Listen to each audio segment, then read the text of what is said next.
واقعہ کربلا جو کہ قسط نمبر 38 کل آپ تک پہنچی، آج قسط نمبر 39 کا آغاز کریں گے۔ قسط نمبر 38 میں حضرت مسلم بن عوصبہ کی جرأت و شہادت کا بیان ہو رہا تھا۔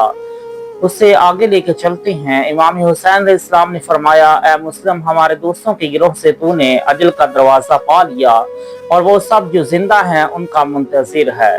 غم نہ کھا اور ملال نہ کر کہ ہم بھی عنقریب تیرے پاس پہنچنے والے ہیں، اور ایک دوسرے کے ساتھ حضور رسالت مآب صلی اللہ علیہ وآلہ وسلم اور حضرت علی کرم اللہ وجہہ الکریم کے پاس جائیں گے۔ حضرت مسلم نے یہ باتیں سنی تو آنکھیں کھول کر امام علی مقام علیہ السلام کے چہرہ انور کی طرف دیکھا اور مسکرا دیے۔ عارفوں کی گوش پوش نے اس وقت کے تبسم سے یہ نکتہ سنا کر، وہ کتنا خوبصورت راستہ ہے جس میں آپ میرے ہمراہ ہیں۔ اس وقت حبیب بن مظاہر نے کہا، اے مسلم، آپ کو جنت کی بشارت ہو۔ حضرت مسلم نے کمزور آواز سے کہا، اے حبیب، آپ کو بھی اللہ خیر کی بشارت دے۔ حضرت حبیب نے کہا، اے مسلم، اگر میں جانتا کہ آپ کے بعد زندہ رہوں گا تو آپ سے وصیت کی درخواست کرتا، مگر میں یقین رکھتا ہوں کہ میں ابھی آپ کے ساتھ ملنے والا ہوں، اور میں نے اس خرابہ فانی سے رخت زندگانی باندھ لیا ہے، آپ سے کیا وصیت طلب کروں؟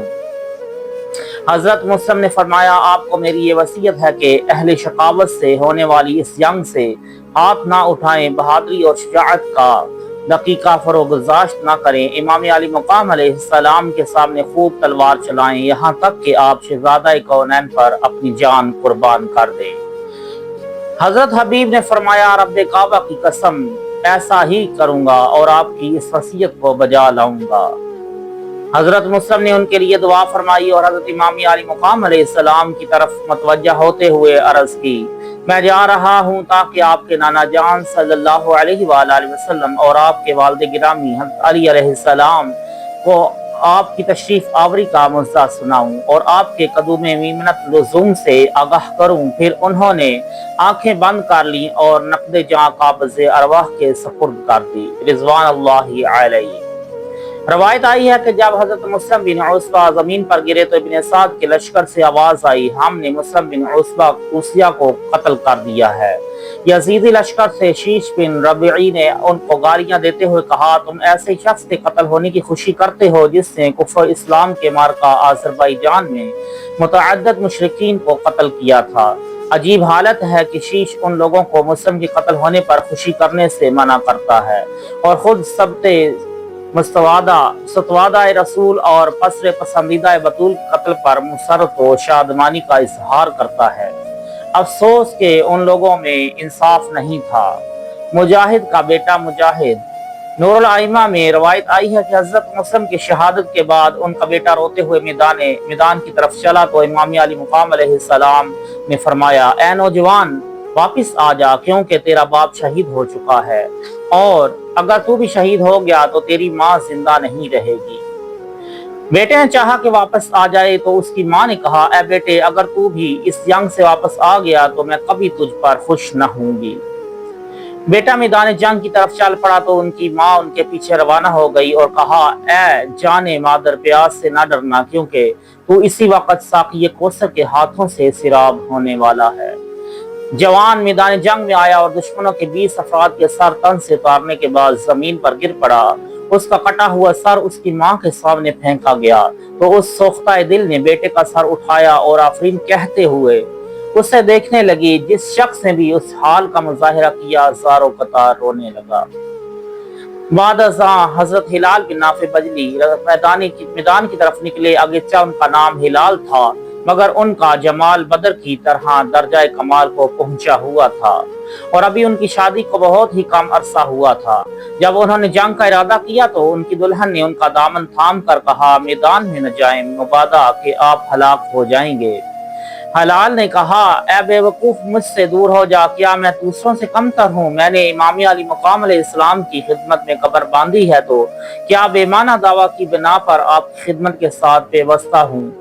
اس وقت میرا دل اس عالم سے اٹھ گیا ہے اور یکجہتی و وفاداری کا پرچم لہرا رہا ہوں۔ इमाम अली मकाम अलैहिस्सलाम की समा मुबारक तक ये बातें पहुंची तो हिलाल को फरमाया, ए भाई, तेरे घर वालों का दिल तेरी तरफ देख रहा है, मैं नहीं चाहता कि तुम एक दूसरे की जुदाई में मुब्तला हो जाओ। हिलाल ने कहा, ए इब्न रसूलुल्लाह, अगर मैं आपको मुसीबत में छोड़कर इश्कबाजी और इश्क शादी की तरफ रुख कर लूं तो क़यामत के दिन आपके नाना जान सल्लल्लाहु अलैहि वसल्लम को क्या जवाब दूंगा और इस हाल का उज़्र कैसे पेश करूंगा। बस उन्होंने इमाम अली मकाम अलैहिस्सलाम से हिम्मत तलब की और जंग की तैयारी करते हुए खुद आदि सर पर रखी 14वीं के चांद की तरह चमकती हुई गोल ढाल कांधे पर डाली, तीरों से भरा हुआ तुर्कश कमर पर बांधा और तेगे यमानी जोहरदार साइका आसार हमाइल की।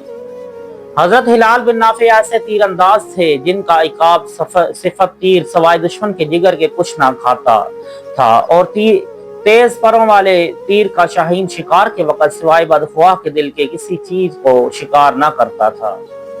हिलाल बिन नाफे 14वीं के चमकते हुए चांद और बरक फरोजा की तरह मैदान में पहुंचे और फसी रजस पढ़ते हुए सिपाही शाम से मुकाबिल को तलब किया। उनके मुकाबले में कैस नामी शख्स आया, अभी वो उनसे 200 कदम दूर था कि उन्होंने बहरे कमान में तीर जोड़ा और शस्त्र से बांधकर उसके सीने की तरफ चला दिया।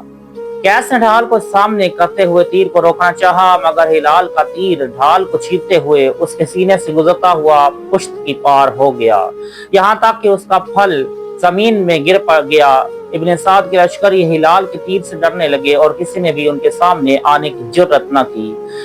हजरत हिलाल ने उनके कलब लश्कर की तरफ रुख करते हुए तीर चलाने शुरू कर दिए और हर तीर से दुश्मनों की जान का रिश्ता जिस्मों से जो टूटने लगा। रवायत आई है कि उनके पास इसी 80 तीर थे और हर तीर से आपने एक दुश्मन को हलाक किया। जब आपके तीर खत्म हो गए तो तलवार को नियाम से खींचा और जंग करने लगे और दुश्मनों के साथ जिस्मों से हलाक करते रहे, यहाँ तक कि उनकी जान पाक के तायर ने मुनादी गैब से इरजिई इला रब्बिक की सदा सुनी और फदखुली फी इबादी के आशिया के साथ तवज्जो फरमाई। इन्ना लिल्लाहि व इन्ना इलैहि राजिऊन। बाद असा हजरत अब्दुर्रहमान बिन अब्दुल्ला यज़दी मैदान में आए। उन्होंने 28 यजीदियों को कत्ल किया और शहादत के वसीला से आलमुल गैब शहादत की कुर्बत में पहुंच गए। उनके बाद हजरत यहया बिन सलीम मैदान में आए। जनाब यहया एक पसंदीदा और जंगी महारत रखने वाली शख्सियत थे। वो वमहया व ममाती लिल्लाहि रब्बिल आलमीन कहते हुए दुश्मन के यमन से खाली लश्कर के मीमना पर हमला आवर हुए और तलवार की जोहर दिखाए और जंग की आग से दुश्मनों के मिसरा बेसर को जलाकर रख दिया।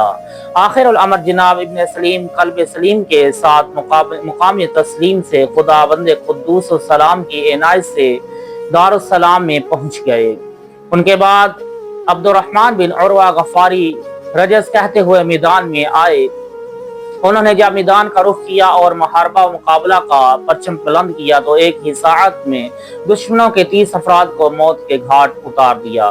कजारा उनकी पेशानी पर एक तीर लगा जिससे उन्होंने खींच कर फेंक दिया और इस जख्म के बावजूद दाएं बाएं हमला करते रहे और दुश्मनों के मजीद 12 आदमी कत्ल करने के बाद दर्जा शहादत पर फाइज हो गए, रिज़वानुल्लाहि अलैहिम अजमाइन।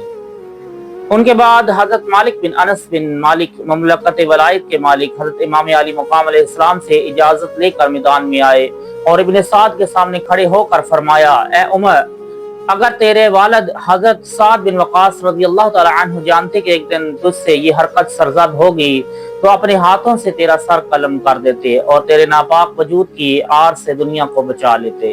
इब्न साद इन बातों से शर्मसार और नादिम होकर अपनी फौज को आवाज दी कि कोई शख्स मैदान में आकर इसकी जुबान बंद करे और उसे हस्ब नस्ब के कारजारे सुखन की तशवीश से बचा ले। दुश्मनों का एक शख्स मैदान में आया जिससे जनाब मालिक ने जहन्नम रसीद कर दिया और बालाखर शामियों के सुबह इकबाल को जवाल की जुल्मतों से आशना करते हुए शहादत की सआदत तक पहुंच गए। उनके बाद हजरत उमर बिन मताला अल जहफी उनके पीछे पीछे मैदान में पहुंचे और ज़बान फसी और बयान मलीह से रिजस करते हुए जंग में मशगूल हो गए। आप मैदान कारजार में चारों तरफ तय की जोहर दिखाते रहे और थोड़ा अरसा मसरूफ कारजार रहने के बाद दियार आखिरत की तरफ रवाना हो गए और शहादत की इज्जत के साथ फाइज होकर जाने वाले दोस्तों के पास पहुंच गए। اللہ تعالیٰ ان پر اپنی رحمتوں و برکتوں کا نزول فرمائے اور ان کے صدقے ہماری بخشش و مغفرت فرمائے۔